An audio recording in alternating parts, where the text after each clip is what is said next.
Actually, mas madaming kumakain. Parang piyesta, ganun. Na-realize ko, sa tagal ko naging Muslim, mas sila, nagigain ng weight. Dito ako ngayon sa hotel dahil meron kaming vlogging dito. In-invite ako ng isang content creator na friend ko din dito sa Qatar. So, ayan, mag-vlog kami dito. This is Gloria Hotel. Dito sa may, di ko alam kung anong lugar to, nakalimutan ko na. Basta Gloria Hotel yung kanyang pangalan. Kita ko sa inyo guys yung mga pagkain nila dito. Ayan guys yung mga pagkain nila. Ang taas nga lang guys sa nalagyanan. Ayan.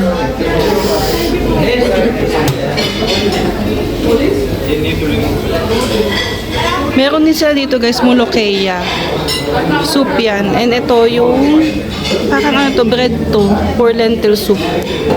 Makain na kami guys. And kumuha ko ng salad.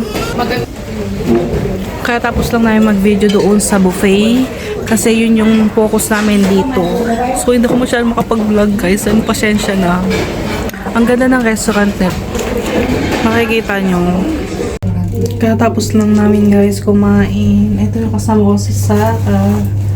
Ayan. Saka ito ano niya si Joseph. Say hi, Joseph. Say hi, Joseph. Hi. Ayan. Not your turn yet. Hindi umaandar yung ano. Hindi pwede. Yung elevator. Hindi kainis naman. Paano bababa sa ano? Kaya nga, hindi gumagana yung B1. Joseph. Kailangan pala namin lumipat ng ng elevator. Kasi magkaiba yung yung daan. Meron akong napuntahan na hotel na ganito. Hindi. Yung maligaw-ligaw ka kasi iba-iba yung Access. Oo, ng elevator nila. Yan, natin daw.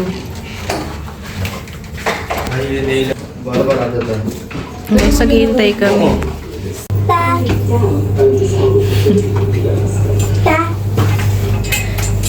Yan tayo mga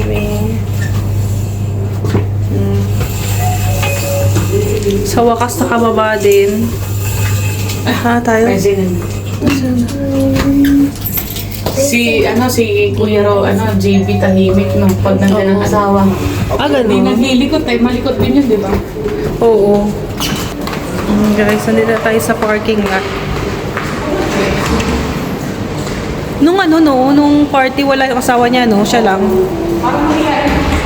Oo. Pero parang mabait yung asawa niya. Ang dami niya. Parang puro vlogger yung yung ngayon nila. Yung nandun sa loob. Hindi mo lang halata kasi mga hindi nagsasalita din. Palabas na tayo, guys. Mga ilang delikado.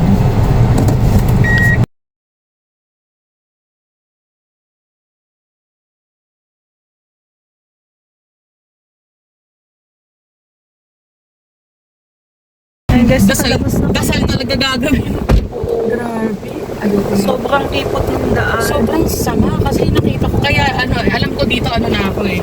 Hindi as in ganyan na lang So ang way ko na lang is yun sa kabila.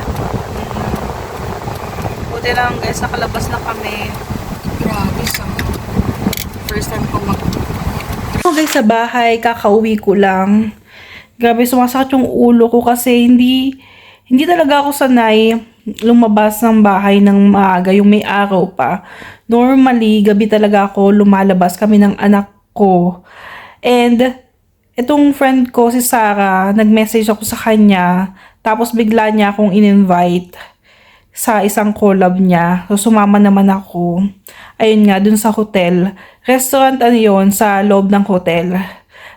Sila, buffet sila, 80 reals for 2 person. Pero kapag isang tao lang ata, 49 reals ang bayad. Pero wala naman nagbo-buffet ng mag-isa, 'di ba? So, automatic dalawa or more talaga pag nag-buffet. Tapos bukas, meron na naman akong collab sa isang lugar. Ako lang 'yun. Nag-message kayo sila sa akin kasi napanood nila ata yung isang video sa Facebook sa isang restaurant. Yung about dun sa Boss Gio Paris. Ayun, na-receive ko ngayon kanina lang, yung kailang message, ini-invite naman nila ako doon.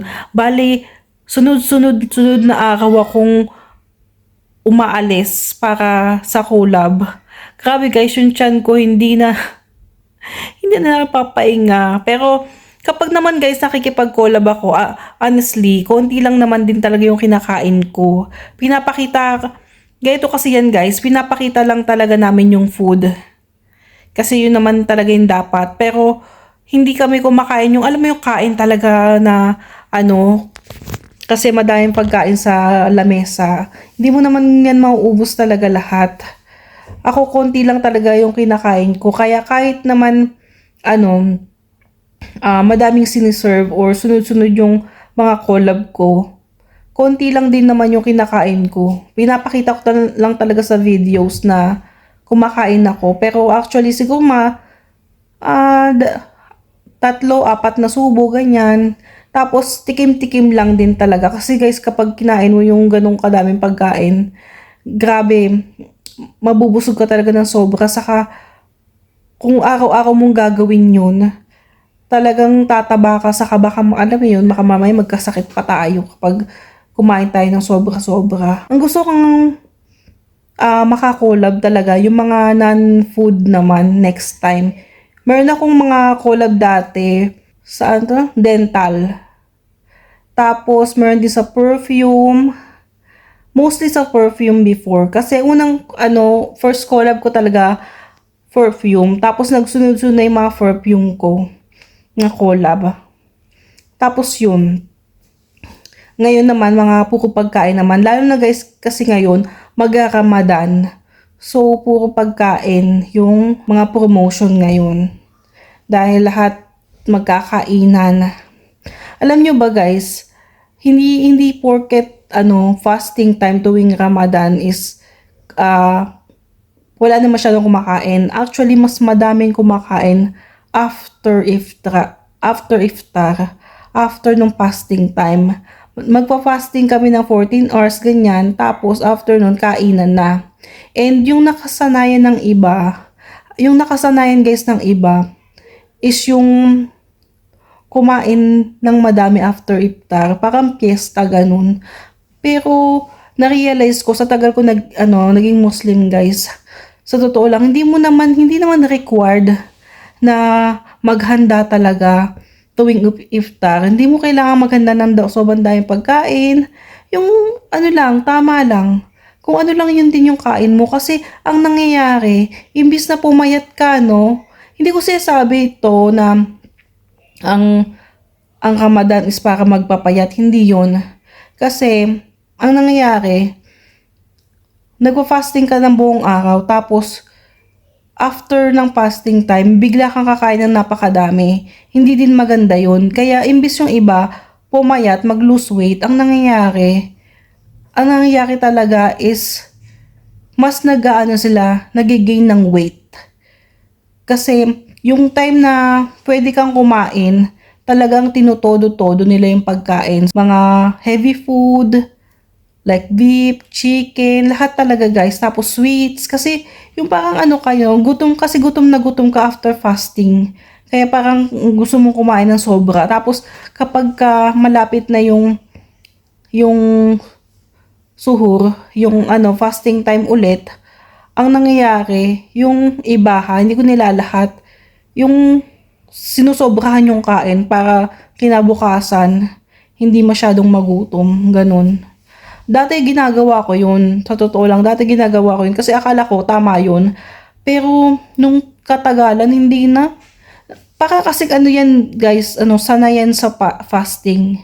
Kapag hindi ka sanay sa fasting, talagang magugutom ka ng sobrang, mahihilo ka talagang Pero once na sanay na sa fasting yung katawan mo, parang yung nga yan parang automatic kapag fasting time,